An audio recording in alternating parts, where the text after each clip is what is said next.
মসজিদে আসছি নামাজের অপেক্ষায়, দুই চারটা কথা শুনি না কেন? সারা সপ্তাহ তো আমার সুযোগ হয় না। মুদির দোকানে গেছি, আধা ঘন্টাও তো লাইনে দাঁড়িয়ে থাকতে হয়। ডাক্তারের দোকানে গেছি, 1 ঘন্টাও তো সিরিয়ালে বসে থাকতে হয়।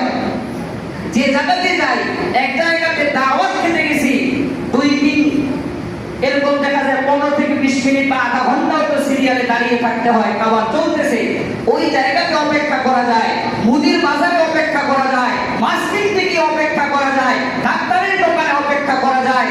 যে জায়গার আলোচনায় ঈমান তাজা হয়, ওই জায়গাতে অপেক্ষা করার সময় আমাদের হাতে। এটা অনেক বড় অবক্ষয়। আপনি কি চিন্তা করছেন যে কই আমি মাছের দোকানে গেলাম, 15 মিনিট চলে গেল, আমি তো রাগ করলাম না?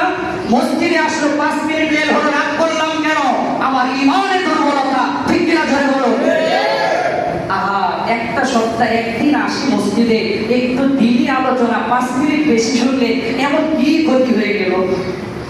একটু চিন্তা করছেন আপনি? ঠান্ডা মাথায় একটু চিন্তা করেন, একটু চিন্তা করেন আমাদের ঈমান কত অধঃপতনের দিকে যাচ্ছে। আমরা তো সব জায়গাতে সময় ব্যয় করতেছি, জাস্ট টাইম কোন জায়গাতে হচ্ছে আপনার আমার? শুধু মসজিদে আসলে আপনি জাস্ট টাইম কেন খুঁজেন?